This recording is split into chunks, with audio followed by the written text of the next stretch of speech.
John, Anik, and Kenny Florian podcast. John, Anik, and Kenny Florian. I fucking love them. I can't get enough of them. Let's hear that Boston next. Big jab there from Duffy, and Frank Mir is hurt now. Down goes Duffy, out cold. Frank Mir does it again. Rock'em sock'em robots here. Oh my goodness. Hyperbole. They're a couple of absolutely self-involved bullshit artists. Here are your hosts, John, Anik, and Kenny Florian. I'm sure a lot of exciting stuff happened in college basketball and the NBA this weekend, but did you guys have two no contests on one main card? Last week, we opened the show by telling our listeners and viewers they should start their own podcast because you got to get some of this stuff off your chest. And once again, we feel like we're up against the clock because a UFC Fight Night gives us so much to unpack. It is Monday, March 15th, 2021. It's episode 292 of the Anik and Florian podcast, coming up on the 6-year anniversary of this bad boy and episode 300. But enough about that. UFC Fight Night, Edwards versus Muhammad. By the way, if you are watching and you notice a different backdrop for Kenneth Allen Florian, he is in the Pacific time zone today in Southern California. Would not tell me and Cody why he's there in our pre-show meeting. We asked too. Morning, buddy. Bright and early.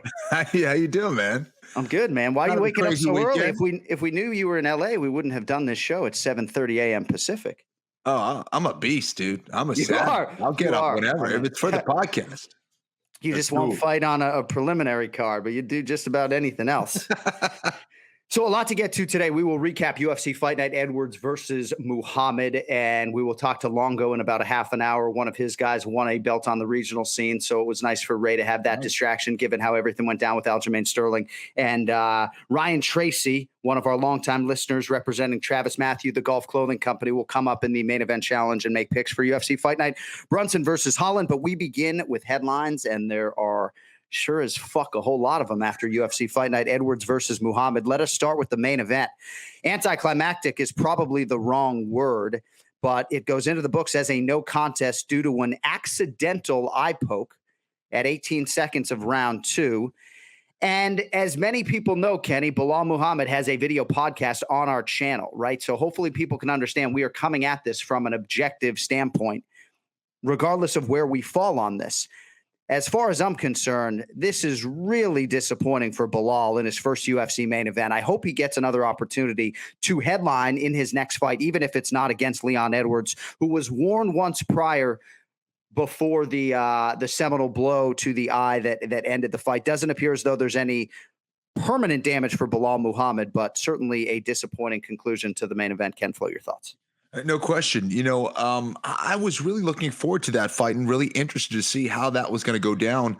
Leon Edwards, first of all, was looking good up until that point. And, you know, it doesn't look great.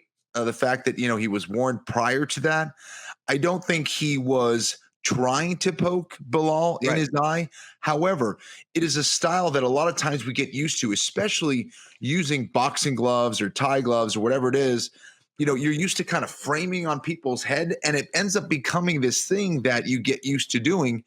And it's not something that you're just going to be able to erase necessarily during the fight. It becomes habitual. And I think that was the case with Leon Edwards.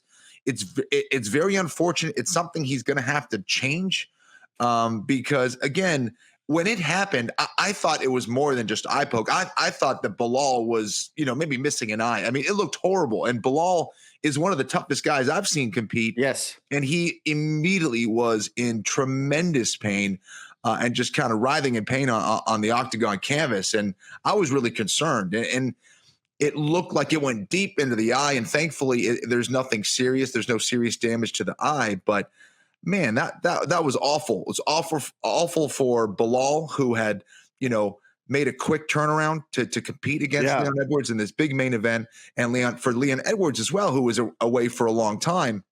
And we just didn't get the answer we wanted. You know, it's really unfortunate. Thankfully, the ringside physician was convicted and stopped the fight as Herb Dean sort of waywardly told Bilal to calm down and control his breathing. Bilal knew right away the fight was over. That's why he was crying. You know, a lot of people need to wake the fuck up as far as I'm concerned when I'm watching this whole thing on Saturday night. But as far as this main event is concerned, there are a lot of fighters who are dismissive of ring rust as a theme. Dominic Cruz, Leon Edwards, and certainly Leon Edwards didn't look rusty as a striker per se. But how can you not suggest that having not had any accrued octagon time in 2020 doesn't hurt his cause a little bit when it comes to throwing an eye poke that ultimately resulted in this fight going away? Bilal said on these very airwaves a couple weeks ago that he doesn't even spar guys who have that habit in training of extending those fingers outright because he doesn't want to risk it. He has had eye issues in the past. And I don't know, I just feel awful for Bilal. And I do think there's some criticism to be levied at Leon Edwards, not for the performance per se, but when you're in a cycle competing every 3 months, I think these things might happen less. That's all I'm saying. I think there's that's a valid point. I think that those are things that can be minimized. And you know, again, it becomes this habit. You know, John Jones is one of those guys that gets accused of it a lot because, you know, he is trying to frame or trying to keep you away. He has that long reach, and a lot of fighters will kind of frame their glove on the forehead. Well, with the UFC glove, that's not something you can really do because your fingers are hanging out there. Right. And it kind of becomes this default mode every time you throw a kick or a punch, you kind of frame. And right. For Leon Edwards, it's simple. He's going to have to change that. I know he probably feels bad about it. I'm just glad that Bilal is going to be okay and there's no permanent damage to his eye because, again, you know, Michael Bisping is one of those guys who had suffered eye injuries. I know a lot of other guys that have, you know, have torn retinas and other issues. So it was really unfortunate. And it happened very early in the fight, which made it almost all the more frustrating. I wanted to hear more from Bisping given his history, but for whatever reason, we didn't hear a ton from Bisping in the moment. And again, I'm not trying to be hypercritical of Leon Edwards. I understand why Leon wants a title fight and wants to spin things forward because he had been out for so long.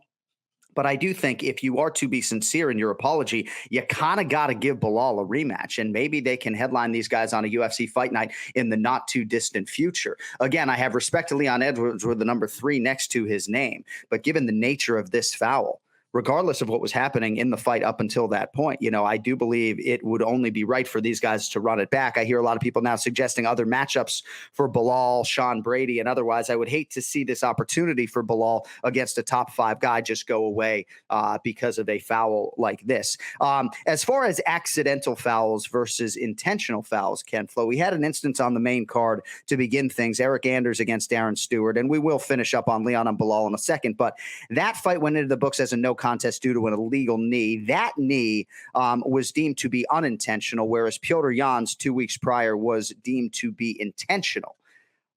Do you have anything for us on that? Because as far as I'm concerned, nobody is intending to commit a foul, but both fighters in this instance appeared to be intending to throw the knee. So why is one intentional and one unintentional?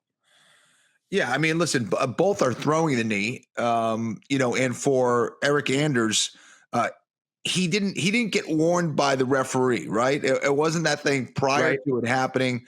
So I think that was a part of it. And, you know, no one had told him he was a down fighter, but at the same time, he threw the knee while his opponent was on the ground. And it did hit the glove, but it went right through and landed right on his face. And it was one of those things again, where he was winning that fight. And again, emotions are running high. You're doing well. You're doing your best to try to finish the fight. He had hurt him several times in that fight. Throws the knee, lands it to a down opponent right to his head, and the fight gets stopped. And it goes to no decision. I mean, it was a no decision. The second one of the night, a second one on the main card. Just crazy situation. And again, for Eric Anders, who was winning that fight, I mean, it's a hard lesson. And I hope that for any fighter who's watching that, they're learning from both these instances. And just awful. So Leon Edwards' foul was accidental. If an accidental foul, and I'm reading right from the ABC rules here, if an accidental foul causes an injury severe enough for the referee to stop the belt will result in either a no contest or DQ if stopped before half of the scheduled rounds plus 1 second of the fight has been completed. So obviously the round does come into play and did in this instance. And for Leon Edwards, sort of pawing the hand out there as he is throwing a kick is a lot different, I think, than a fighter throwing a knee. And I feel awful for Eric Anders, right? I mean, he looked outstanding. He was bludgeoning Darren Stewart. But again, there's just not enough consistency for me when it comes to the referees in this instance, in these instances. And I would encourage everybody to Google the Association of Boxing Commissions and Combative Sports Unified Rules of Mixed Martial Arts. And they were amended August 3rd, 2016, then again, August 1st, 2018. I always have them printed. Thankfully, we have Mark Ratner there on the broadcast, Ken Flo, to help with certain details. You know, the NFL obviously has Mike Pereira and other guys who help when it comes to the rule stuff. But I don't know, man. I don't know. I just feel awful for Bilal. I feel badly for Leon as well to have this type of result after years away. How would you like to see them proceed with Leon Edwards at this point, given the nature of this particular result? Listen, I think that you wait for Bilal to get better. I hope that he's able to make a quick recovery and be able to get back to training and prepare for another fight. But again, that's like, what, his third fight in a short time. It seems like he wants to run it back, and I would love to see it. And I think Leon Edwards, I'm sure, feels that Bilal deserves that rematch just based on what happened. So, you know, Leon was looking fantastic prior to that point. He was looking sharp. He was keeping Bilal on the outside. He was using a lot of different weapons. And then the eye poke happened. So I think it's something that should, be scheduled in the short term, assuming Bilal is good to go. And hopefully we see that again, man. I think it's a fight that makes sense, given that Bilal now is, his ranking and exactly what happened. So let's do it. Stylistically, I know a lot of people wanted to see if Bilal Muhammad could extend Leon Edwards, and we were sort of robbed of that potential reality. But you're right. Leon Edwards is an absolute monster. And if you've listened to this podcast, you know how highly we think of him and think of him as championship metal and championship material. But again, I think he needs to close this chapter and get some finality with Bilal before he moves forward. Exactly. And I think it's hard for him to move on and get that championship fight he wanted after something like that. Right. So it needs to be erased in some way, shape, or form. And I think the best way to do that is to go out there, have a fight against Bilal and get it finalized in the right way. And generally speaking, my heart goes out to all of these athletes, right? Whether it's Petr Yan or Aljamain Sterling or Leon and Bilal, they're all dealing with different things. And the fight game's crazy. That's why when I talk about prohibitive favorites and not laying minus 380, because you never know what's going to happen. And, I feel bad for Gavin Tucker. I want to talk about that fight for a second, Kempfl. I know last minute you did change your pick from Dan Ige to Gavin Tucker. And, we're all going to celebrate Dan Ige today. There's no doubt about it. I couldn't be happier for this human being to have this type of result, $50,000 bonus for the new father or new father to be, I think. But Kempfl, what were your thoughts on a fight that I thought could be the fight of the night that lasted just 22 seconds? Yeah, absolutely. Listen, you don't run head first into a guy like a Dan Ige. These are the same things that can deliver these very exciting fights can also deliver a quick knockout. Dan Ige is known for having heavy hands. This is a guy who is battle tested and proven. He ran in a direct straight line right in front of Dan Ige. Dan Ige threw a short shot right down the pipe and put him out. Just a brutal shot. So you can't trade. What fighters need to realize is it doesn't matter what you can do to another fighter. It doesn't matter if I think I'm the better striker, I'm the more technical guy. That probably was Gavin Tucker, which is probably why I switched my pickup. Yeah. He is more versatile in some ways than Dan Ige. He's more technical in some ways. But anytime you trade in the pocket with someone, you have the ability to go to sleep and get caught. And that's exactly what happened. Both of those guys just ran in the center of the octagon and just traded. For Dan Ige, it could have been him going out. But Ige landed first, Tucker's out. And I think it's a fantastic lesson for Gavin. You can't just go out there and trade. He didn't get his head off the center line. He was just thinking about hurting Dan Ige, and he was not defensively responsible and got caught with a big shot. And I still stand by the fact that I think Gavin Tucker is the best Canadian skill for skill on the roster right now, and I think he'll bounce back in a big way. He's 13-2. This is the first time he's been finished as a pro, but I just don't have enough good things to say about Dan Ige and his chief corner, Eric Nixick, and all of the skill development. You got to think that they put in a lot of hard work and learned a lot of hard lessons in that 25-minute main event with Calvin Kattar last summer. And, I know Ige was sort of disappointed in some respects that he couldn't show everybody all of that skill development. But when you can get in and out of there in 22 seconds and live up to your 50K moniker the way he did, power to Dan Ige. And again, I can't emphasize enough his willingness to take on all comers, guys like Ryan Hall and Gavin Tucker that people don't want to fight. Exactly. So good on you, Dan Ige. Cash the fucking check, and I look forward to congratulating you in person in the not too distant future. And again, he's ranked at featherweight, so Dan Ige is getting a big fight next for sure. What'd you make of the co-main event, light heavyweight, Ryan Spann over Misha Serkunov? Serkunov sometimes just doesn't look like he wants to be there. Other times looks like an absolute killer. But all credit to Ryan Spann. Big back-to-back weeks for Fortis MMA with Kennedy and Zechiku, and now Ryan Spann. Yeah, listen, I'm not surprised that Spann was able to get a knockout like that. Misha Serkunov is one of those guys that, again, we talked about this prior to the fight. He's a hard guy to bet on, and he really, more than anything else, should be seeking consistency with his performances, and we just haven't seen that over the course of his UFC career. And he really is a talented guy. He can do a lot of things in the octagon. He's improved as a striker. He came in as a highly touted grappler, wrestler, submission guy, and we're getting these inconsistent performances. And it just seemed like he was getting bullied out there by Ryan Spann. Once Spann started catching him, it seemed like Spann was just all over him and never allowed Misha to get back into the fight. So excellent performance by Spann. And he's back on track, man. Excellent finish. He's a really chill guy, but if you follow Ryan Spann on Instagram, you know that there is sort of this renewed focus after the loss to Johnny Walker. But man, every time I see this guy at 205 pounds, he looks like 6'6", super long, really a guy with a lot of potential. And I also think too, and I think about this a lot on the golf course, and people may laugh, but can you walk up to the ball and be an athlete for a second and stop overthinking every little thing? It's a little bit like jujitsu, right? All these different steps to the golf swing, and I'm trying to perfect it when sometimes I need to just walk up and be an athlete. And I got to think for the general Saif Saud, that's part of the messaging for Ryan Spann. Can you just go in there and pretend your life depends on it, which it kind of does, and go knock a guy out? Right. Absolutely. I think it's really easy to overthink things in the fight game. And more than anything else, one of the biggest gifts you can give yourself is just understanding that, you only focus on controlling what you can control. And, anytime you start overthinking it and thinking what could happen, what you need to do here or there, just trust that your training was enough and that you're going to go out there and compete hard. You've been in there many times. A guy like Ryan Spann is already an experienced guy, and go out there and fight the way you train.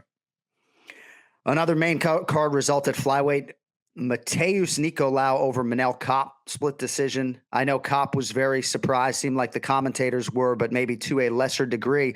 I thought this was a close fight at flyweight, and again, I'm going scoring on you today, but here is the 10-9 language, folks.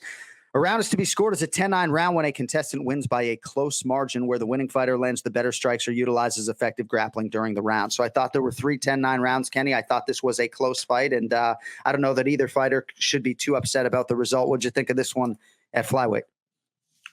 It was a close fight. At the end of the fight, it seemed like Kopp was pouring it on at the end of that third round. He was the guy who was pursuing the fight. He got off to a little bit of a late start. I thought Nicolau did a great job in that first round, was throwing a lot of different strikes. I thought he won the first. I thought Kopp won the second. And once he started turning it on, it looked like Kopp was going to take over and get the win. That third round, it seemed like Nicolau was successful a little bit early on, and Kopp kind of did a great job at the end of the round.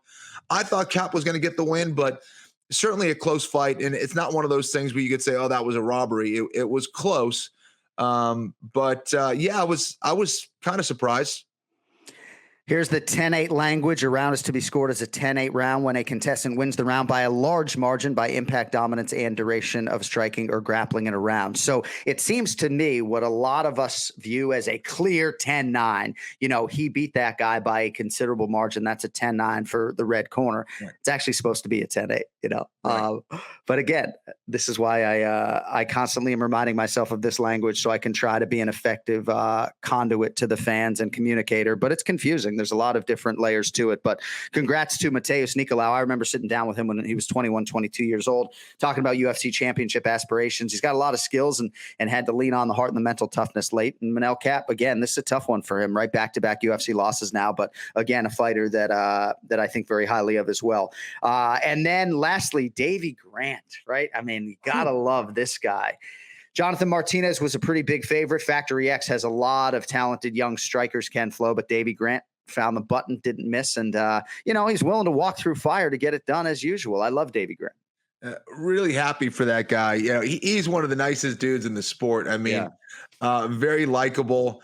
I actually met him way back in the day when I was fighting, and he was not in the UFC at that point, but he's a guy who is a student of the game.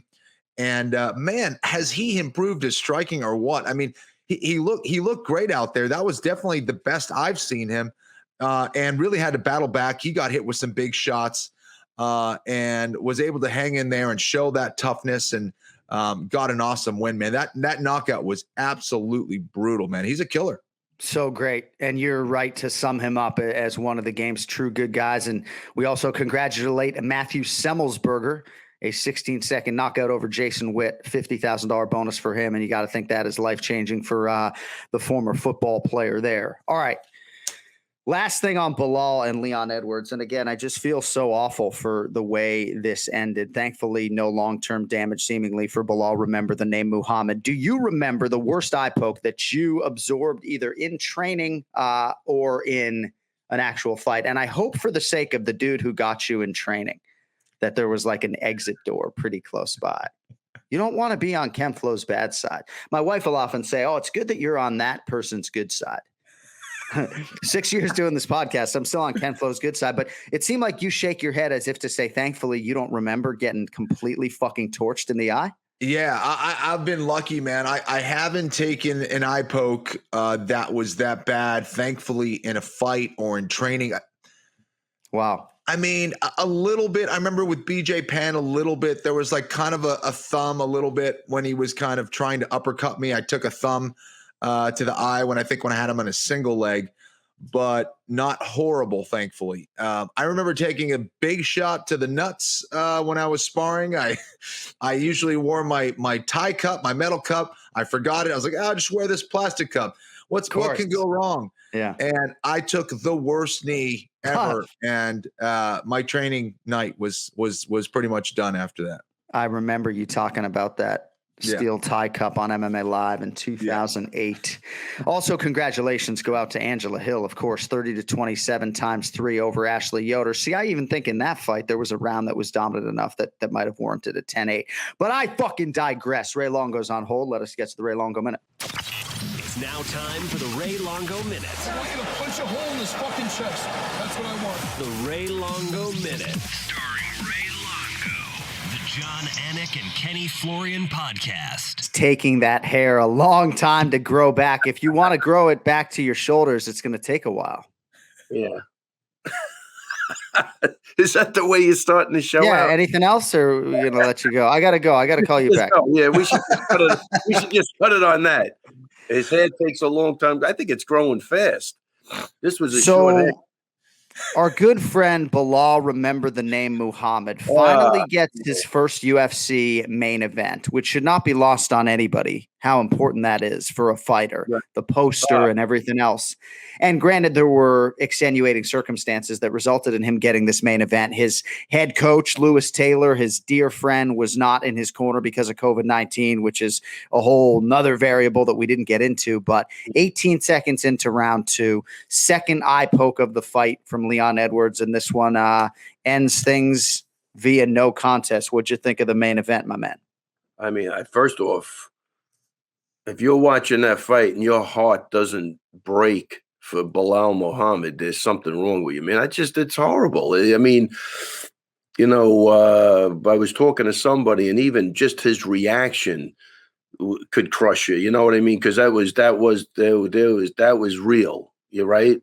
So, my thing was, it's like I've been injured. Like I get injured. It's not the injury. I'm thinking of everything attached to that injury. That's what I think he was doing, was like, fuck, I finally got my shot. And he knew it was over with that eye. His eye was so bad. He knew that was over. And I think that was his reaction was, you got to be fucking kidding me. We just got started. And again, the problem is, I don't think Leon Edwards won any fans because he's not even like, you got to give the guy an immediate rematch. That's right. This is the thing. Instead of even changing the rules, I think this would help everybody. Immediate rematch in the clause if it's a foul. It has to be, because that way, Edwards gets penalized anyway, right? You know what I mean? He's got to wait. Right. If the guy gets up to a year to fight you, because he was told to keep his fingers, up. Don't point them straight ahead. Again, right. And keep your fucking hand closed. I agree. I agree. Honestly, I'm hearing shit. Boxing gloves. I don't give a shit. You're poking the guy in the eye. You didn't go to. You went to punch him. It was like, it was that punch kick, right? Same side. I think it's a range finder, right? Right. Pawn the hand, whatever you're doing. I mean, I don't know, man, but that was hard. And then, I don't even know. Like, I didn't even hear the guy ask him, I hope his eye's okay. No, I did think he apologized, Kenny, but I just feel like he wants to move on, though, John. He's not saying, let's rerun it. Well, Kenny, I feel like because Leon Edwards is not in this active competing schedule and he missed over a year, that he's like, hey, man, I got to spin this thing forward. But I think we're all in agreement that they need to run this thing back as soon as possible. Well, the fair thing is to run it back, and same thing with Aljo and Jan. I mean, what a crazy, run it back, period. Well, and that's why Aljo did himself no favors, even though we all know him and we know it was innocuous. Yeah. But going down any sort of Cejudo path, when Aljo knows in his heart that he's running it back with Petr Yan. So even though he was having a little bit fun with that narrative, that opened him up to another avalanche of criticism, because not unlike Leon Edwards, people thought Aljo was trying to spin it forward without a rematch. Right. Well, but I'm telling you, first of all, the guy is, I love him. He's fucking crazy. But he never, like in any conversation I had with him, there was never a conversation other than the rematch with Petr Yan. Of course. It's still as of, there. So, yeah, the guy, listen, this is the problem with social media. So look, he could have went that route with Cejudo and go, you know what? Okay, I got an opportunity. Like, I'm sure Chael Sonnen's advice would be, this is the perfect scene. He's the heel. Be the heel. Right. He'll go that route. And Aljo probably could have did that and drove 30 million people insane based on the shit I was getting. Yeah. So, I don't know. But that was never even brought up or thought of. So, he's not even active. What sense does that even make? Yeah. Yeah, so that's the guy he calls out, the guy that retired, and everybody's going crazy, right?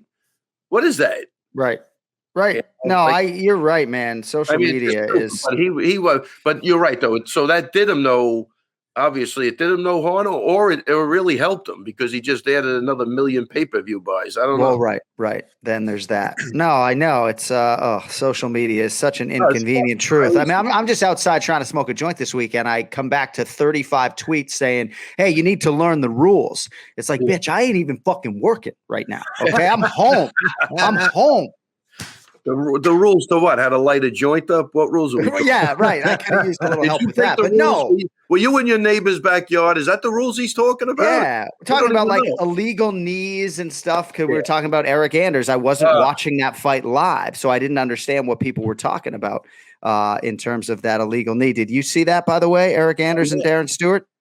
Yeah. No. Can you explain to me why that knee is unintentional, but Petr Yan's was intentional? I can't explain it. Okay. All right. Because I know I put Kenflo on the spot earlier. Yeah. No, I'll tell you one thing. It was a lead knee, so it wasn't as hard for sure. Like he didn't launch him. Like, so I think it was more of a reaction only because it was first off, I'm grabbing for straws. Right. I like Onda. I like Eric Onda, so I don't take. And we know he's not a dirty fighter. Not at all. You know.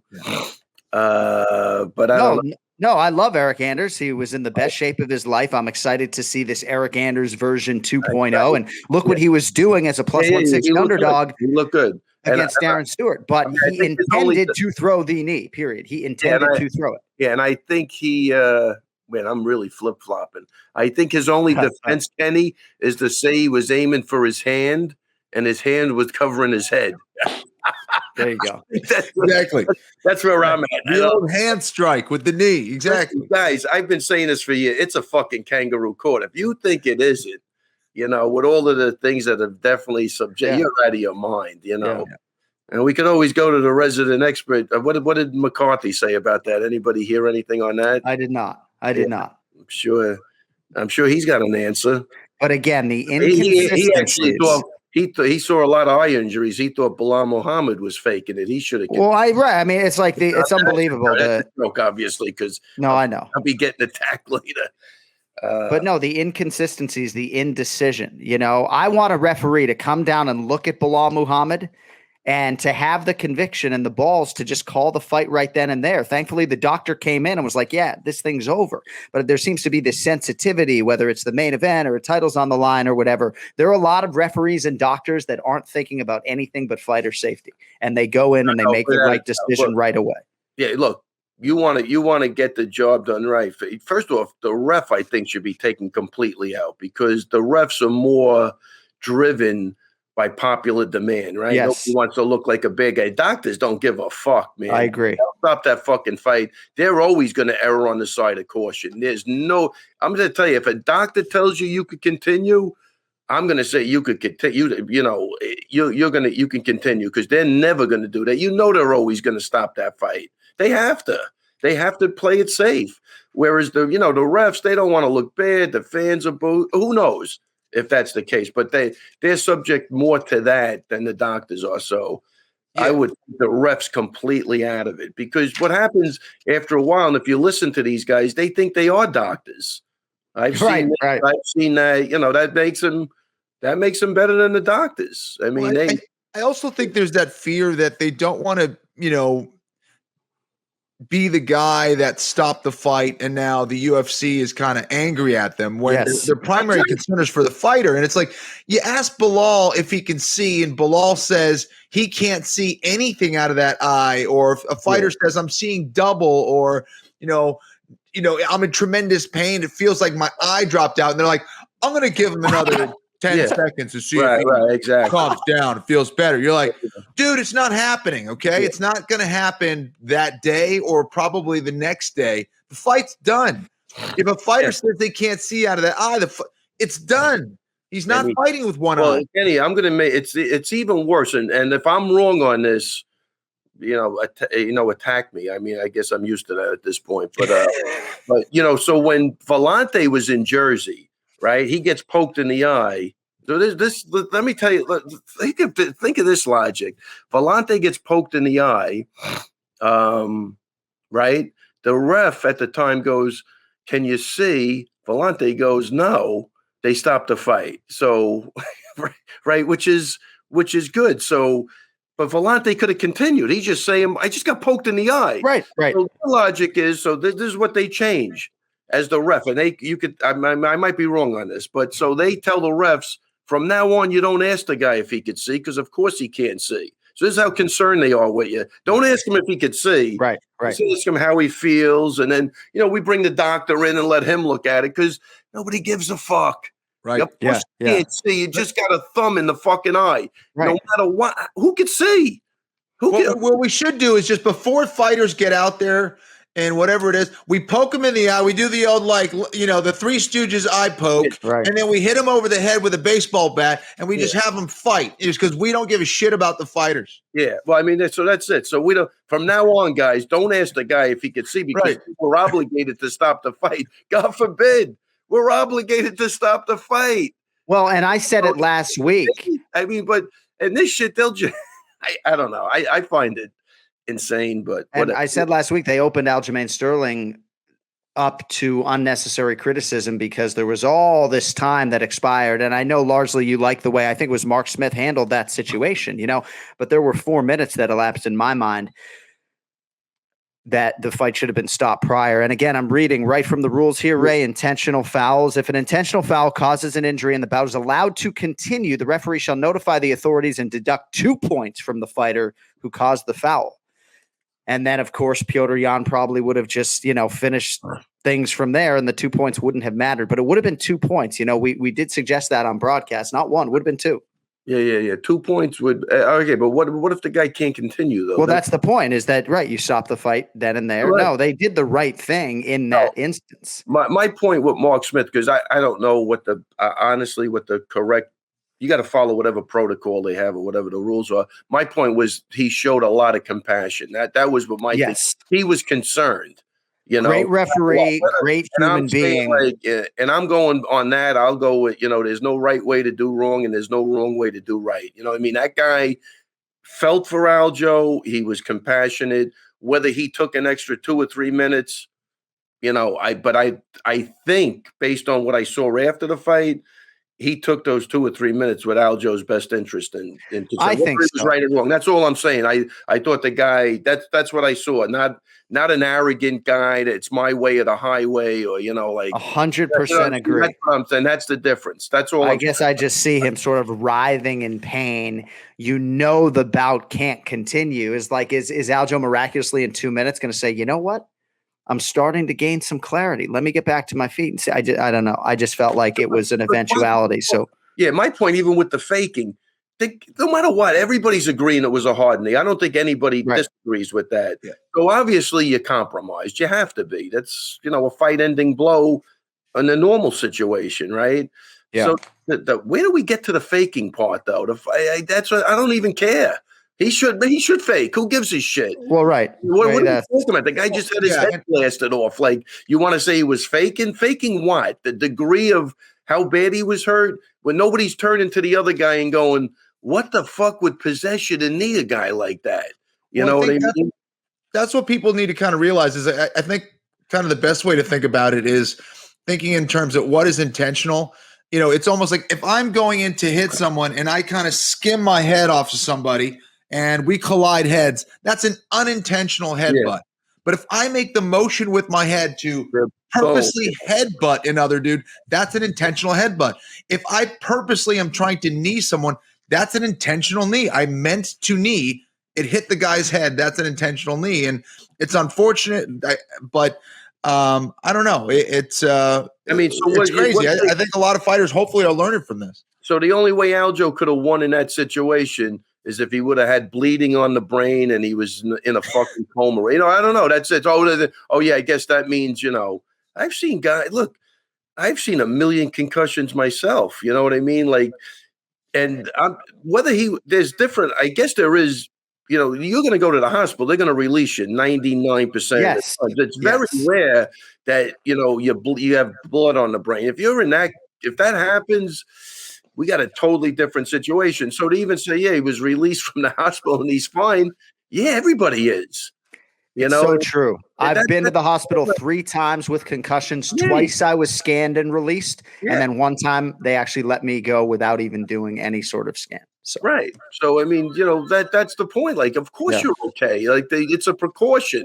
But it's not taking away that you got blasted. Yeah. You know what I mean? And we send Aljo back in there and he takes another one of those knees. What do you think the second impact is going to do on top of the first impact? You're right. Affect his ability to be a father, maybe. That's what I say, fucking faking. Like, faking what? Right. What did he fake? Yeah. He wasn't as wobbly as he should have been. Or, he didn't start talking about, what he did last summer when they were asking him the questions because he was completely out of it. I've seen everything. Look, normally guys, they get concussed. They'll ask me the same question 20 times in a row. Was it that? And those guys, I'm calling the ambulance for.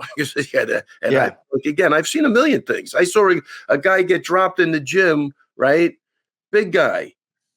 Guy dropped in the gym. I go, you all right? He goes, I'm 6 years old and I'm on a farm. The guy never left Queens in his life, right? So I'm like, jeez, I leave him. I think he's joking because we have a right.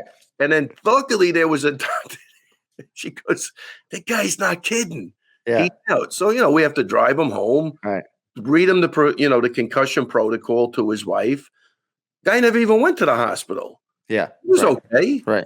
You see what I'm saying? Like some of this shit is because look, obvious. I get mad when people that know this shit don't fucking their comments. They want a narrative. They want to get out there and they're gonna that's the flow. Just like politics, you're gonna flow in that direction, right? But they know what the deal is. A lot of people get concussed, and a lot of people are fine the next day. That guy came back to the gym and was laughing when I told him that. But does he remember it? No, he was concussed. But some guys get blasted and they're just shooken up. Yeah. You still send them. I don't know. Whatever. Old McDonald had a farm. All right, we got 60 seconds. We'll get you out of here on this. Oh, man. This is it. Pumi Nakuda. Come on, man. CFFC flyweight champion coming to an octagon near you in all likelihood. How about Pumi, man? I've been kind of tracking this kid from afar a little bit. Our producer, Cody Merrow's a big fan, and some nice shiny gold for Team Sarah Longo. What can you tell us about Pumi's regional title victory, my man? I'll tell you what, Pumi saved the day for me because he loses that fight. I'm on this. I'm on this show saying I'm done. I'm quitting. But what a breath of fresh air this kid is, man. He worked his ass off. If everybody worked as hard as Pumi, they'd get the same results. That's what I'm going to say. He works his fucking ass off. And I'm going to tell you a funny story. In the third round, like he's dominating the fight, right? In the third round, he gets kicked in the balls bad, and he's down. And I'm like, fuck my life, man. So what do I got to go? I start screaming, take the no, they'll DQ you. You'll get the belt. Stay down. No, I'm only joking. I know that's what all the right? I know that's what all the haters want to hear. But in my head, I'm going, holy shit, they're going to DQ this guy, and Pumi's. I mean, it'll be 2 in a week. It's just hard, right? But he got up and obviously finished the fight, unanimous decision. But the kid told me, he goes, dude, that changed the fight. I mean, I was hurt. Like, people don't get it. You get kicked in the balls and you continue. Okay, so you must be fine.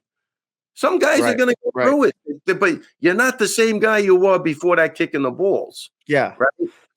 No, I only wish that for those people who are sitting on their couch thinking that a fighter is not tough enough. It's like, do you have a child around who can kick in the fucking balls? Have them come over and do it.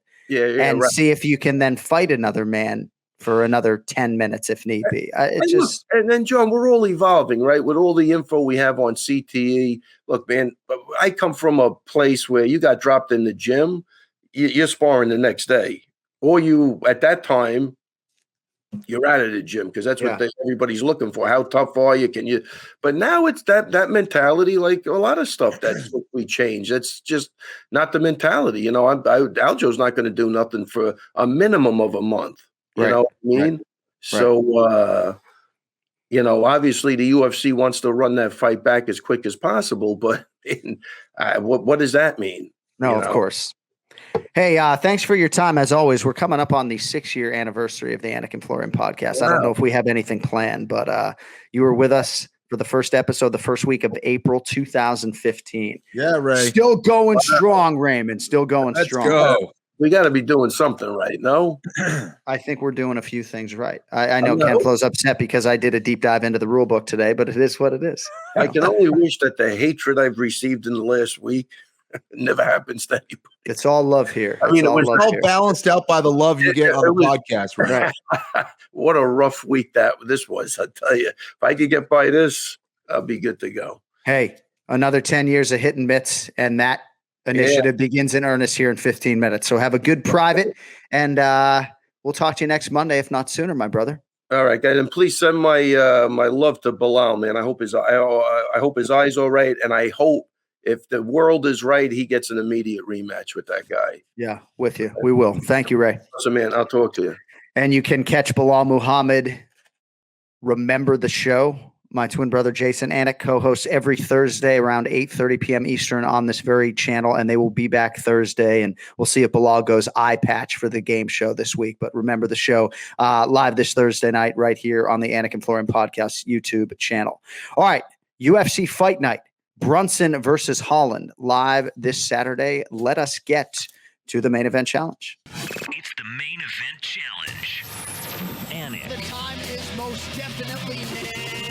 Florian. I finished fights. I'm going to do everything possible to win. The main event challenge. The John Anik and Kenny Florian Podcast. Main event challenge is brought to you by OddsShark, your source for the latest odds from leading authorities, expert editorial content, and detailed matchup picks with expert in-depth analysis for each game. Their free stats, numbers, and trends will help you make the sharp picks on game day. Head over to OddsShark and start playing like a shark today. That's oddshark.com. Don't forget the second S. Quick update on the standings. Team Anik, led by Ian Parker, who is not here to gloat, by the way, won the week 4-0. Kenflo had Dan Ige. Late change to Gavin Tucker. So Team Anik takes the lead 30-27.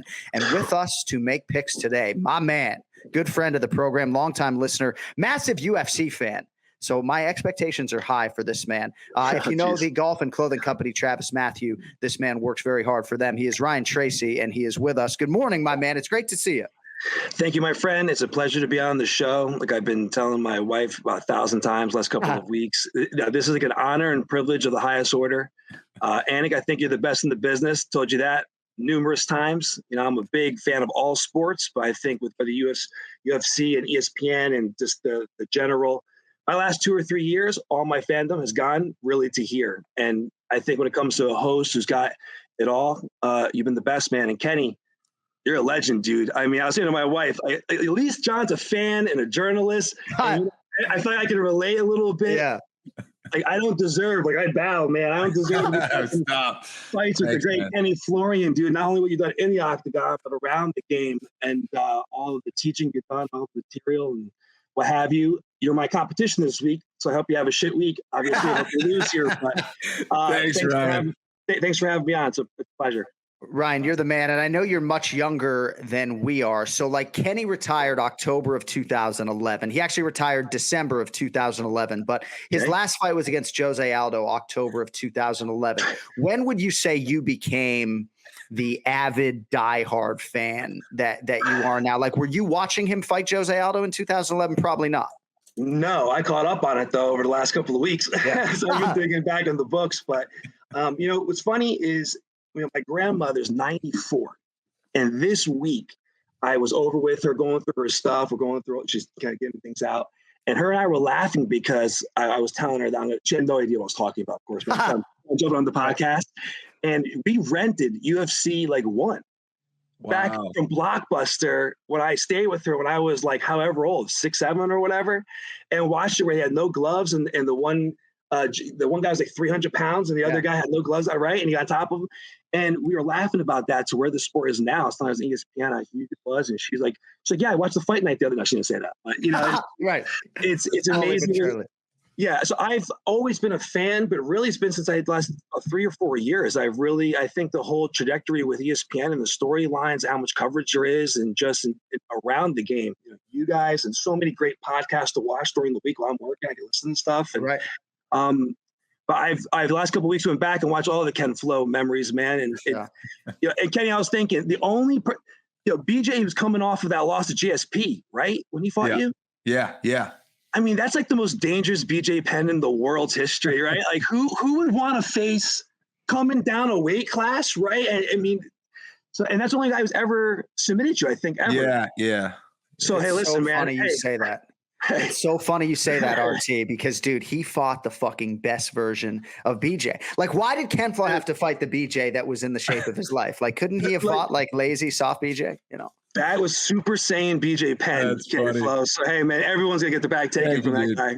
All right, we got 4 picks to make today. It's UFC Fight Night, Brunson versus Holland. And the first fight, this is handpicked by me because it's a prelim fight. It's not even the featured prelim, but I think the stakes are significant. In the lightweight division, Grant Dawson minus 200, Leonardo Santos plus 170.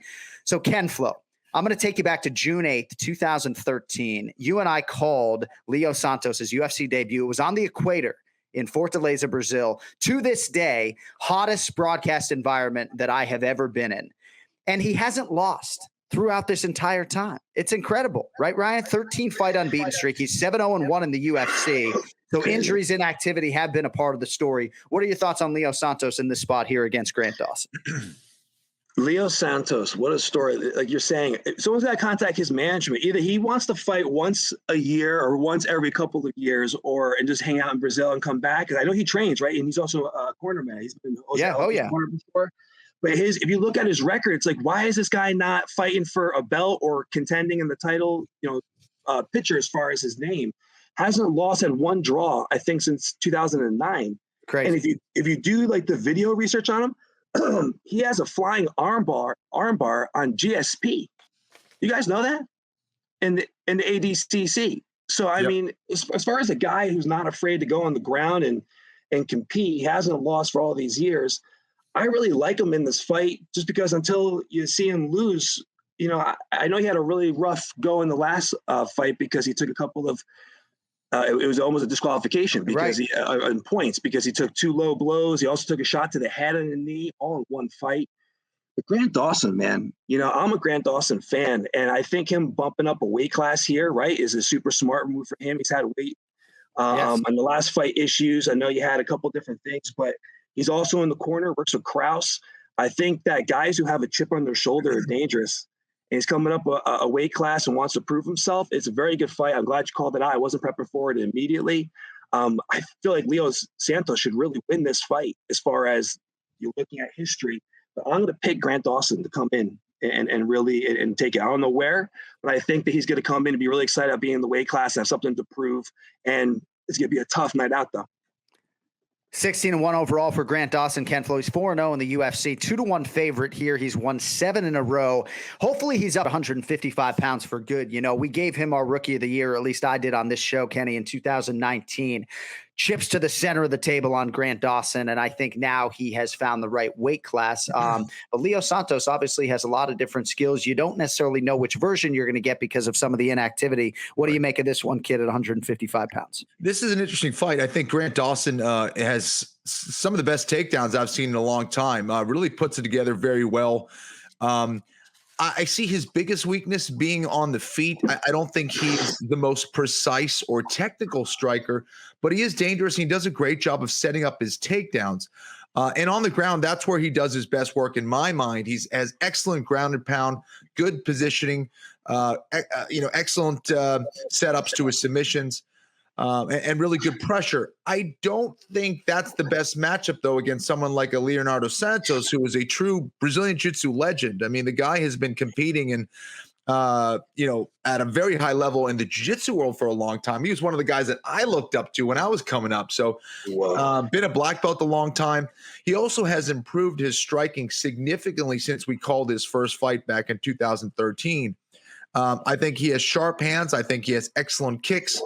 And has really been displaying that classic Novo União style.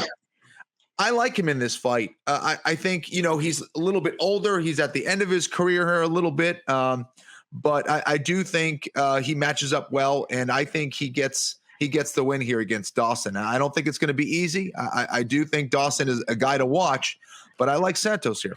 And you can get Leo Santos in that plus 170 range. Again, that night in Fortaleza, I will never forget, my dress shirt was completely soaked through before the first prelim. And so our late producer, Bruce Connell, was like, yeah, you got to get your backup shirt. And it's like, bro, I don't bring like a second dress shirt to the show. This is what you're getting. All right, at heavyweight, boys, Tai Tuivasa, minus 245, Dontel Mays, plus 205. So, Ryan, Tuivasa, much-needed win his last time out. It was a knockout of Stefan Struve at UFC 254. That halted a 3-fight skid. Mays also coming off a win after he started 0-2 in the UFC. What do you think about this one, the big boys, Tuivasa and Dontel Mays? Yeah, 2 really big guys for sure. Tai, he lost 3 in a row, but he was undefeated before that, right? And he had some tough nights out during those fights. And same deal with Dante. Dante Mays is definitely one of those guys in the regional scene. You go back and look at the data on him. He was knocking guys out. Big guy for sure. He's not making featherweight. I can tell you that. His one leg is featherweight. He's a big guy, 6'6", 250. And he came in serial gain right off the bat.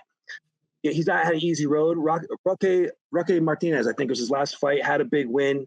But I think Ty's got to get this done. Training AKA since 2020.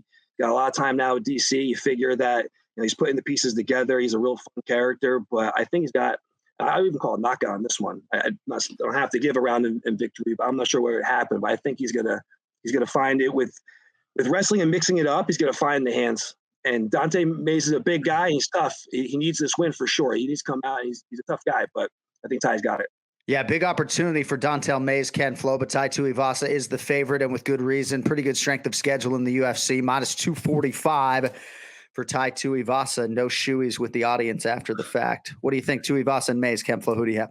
Yeah, I think Mays has been susceptible to, the submission game. I don't think he's going to be experiencing that here against Tuivasa. But I do think that he is a little bit outgunned here. Tuivasa, in his experience, I think is going to be the difference. Both guys hitting very hard. Both are big guys.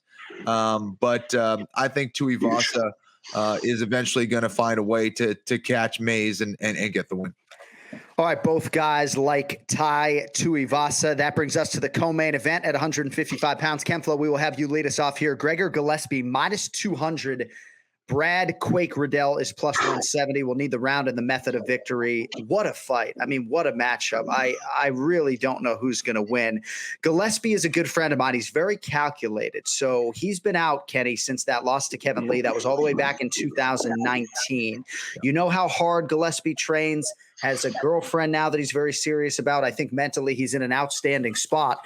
But Brad Riddell is a real problem. I think this is a fascinating matchup. Thankfully, I do not have to make a pick, Ken Flo. What do you think about Gillespie and Riddell here Saturday night? Well, here's the thing. Gillespie sometimes gets caught trading with a lot of guys. And, it doesn't matter that, you maybe have been improving your striking or, that you want to kind of show the fans that you want to strike. What he does best is take guys down and submit them and control them. This is what he needs to do against Brad Riddell. Riddell is going to be a big-time problem on the feet. Riddell is very sharp and very dangerous there. But, of course, he's going to be vulnerable to the takedown game. I think that's where Gregor needs to take this fight. It's always can be hard figuring out how someone's going to come back from a devastating loss. But you got to believe that Gregor Gillespie and his mindset, he is going to come back stronger and smarter. And I would like to think that he's going to look for a takedown here in this fight. And if he's able to do it, I could see him hitting another, arm triangle type submission. So I'm going to go with Gillespie here. I think he gets it done in round one. Round one, Gregor Gillespie, you're going submission there, yes? Submission, yeah. So, Ryan, on the other side, we have Brad Riddell. He's 9-1 overall, 3-0 in the UFC. And I found myself next to him on a treadmill in Las Vegas several months ago. And a lot of the Kiwis and the Aussies have had some tricky navigations as far as returning to their homeland. So Brad Riddell had a big win on Fight Island. And I remember being in Vegas with him like 3 weeks after he won the fight. We're on the treadmill. I'm like, when are you going home? He's like, oh, I got another 5 weeks in the States. So I don't submit that to you for any other reason except that these guys have had a lot of challenges that have been underreported. And I think stylistically, this is a huge challenge for Riddell, but obviously there's tremendous upside if he can beat a guy like Gregor Gillespie. Rye, what do you think about the co-main and who wins it? Yeah, this is a really great fight, and they're both super tough. I mean, Brad Riddell broke the orbital bone. The last guy that he fought, his left hook is nasty at all times. You have to look for it. Anyone who's training with Eugene and those guys obviously are going to have a really good game plan. They picked the matchup. They agreed to it. So they must finally take a hole somewhere with Gregor. Right. The last knockout that he got, Gillespie, we're talking right pre-fight about, or even here in the broadcast about, BJ Penn and Super Saiyan version versus Kenny. Well, Kevin Lee, that's what's capable. Kevin Lee can do that to anybody when he's firing at all cylinders. And Gregor Gillespie got it that night. I mean, that's a dangerous guy coming in. And Kevin Lee took a risk fighting Gregor Gillespie because he's undefeated. No doubt. That was almost 9 months ago, though. So taking all that time to recover, it sounds like, John, that's good insight that you know him so well, that, him having that kind of base with his personal life and training and taking the time to heal He's going to be really dangerous. I do believe he's going to keep it to the ground, be really smart and smother him. I do have arm triangle as well, and I'm thinking it's going to be later, though. Browardell's tough to get out early. I think it's going to be third round. He'll have to be tired. Very interesting stuff. All right, main event, we will lead with you, Ryan Tracy. Kevin Holland, -170. Derek Brunson, plus 150. So Brunson, still a dark horse for me in this division. He's won 3 in a row. That includes a main event knockout of the previously undefeated Edmund Shabazian. That was last August. Holland, as is well documented, 5-0 in 2020. That came after a late 2019 loss to Brendan Allen. Brunson, Holland, high stakes here, right at 185 pounds. Who do you have and how do they get it done? Man, Brunson is so strong, and him coming off of 2 wins, fighting Edward Shabazian. I had Shabazian in that fight going into it. I really thought that was going to be his chance to make a mark. And again, talking about the seriousness of this sport, next day he's in a neck brace in a hospital after fighting Derek Brunson. I mean, Derek is really tough and strong and coming in. But Kevin Holland, man, I mean, 5-0 in 1 year. Like, when Dana goes through all those numbers, Dana White, and he goes through how hard it is to get into the UFC and then how hard to get in the top 10 and go into the top 5 and like the percentages. For Kevin Holland to do that, get in top 10, he's top 10, right? I think he's got to be at this point. I can check as you're talking, but he's got to be close. I mean, if he's not, to be 5-0 in that division with all those killers, I don't see how in his first fight coming into this year with the time and rest he had that he's losing it. So I'm going to have him hit the 4th round TKO. I don't know how, but I think that he's going to be able to take him. Kempfel, what do you think about the main event? Derek Brunson has cashed for a lot of people coming up on 17 or 18 UFC fights, has had a penchant for coming up large when people have discounted him. What do you think about Brunson here out of the red corner in the main event? For better or worse, Derek Brunson has kind of become that measuring stick for that division, right? And I agree with you. I think that when you underestimate Derek Brunson, that's when he's most dangerous. I think that he sees a great opportunity by being a part of this main event and gaining some more fans and kind of proving that he is one of the top in the division. However, he's going against a guy in Kevin Holland who has a lot of momentum right now, who has been extremely active and who is dangerous on all fronts. He's, maybe his wrestling might be the weakest part of his game, but he's pretty good there too. This guy's got submissions. He's a good striker. He's got the reach. He knows how to use it.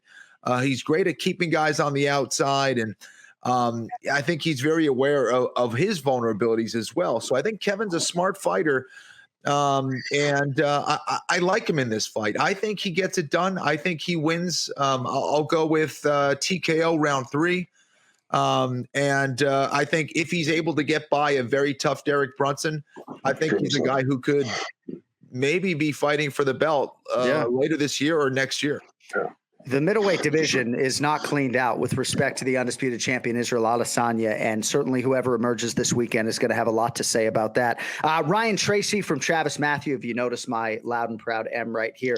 For all of the things that we don't like about social media, it allows me to connect with somebody like you. I know we've been friends for about a year, but finally seeing your mug today was good for the first time. So at Travis Matthew on Instagram, if you want to check out the gear. But Ryan Tracy, great to see you, man. We appreciate the support, and hopefully this makes this fight night a little bit more enjoyable for you this weekend, knowing that you 100%. Went head to head with the great Ken Flo.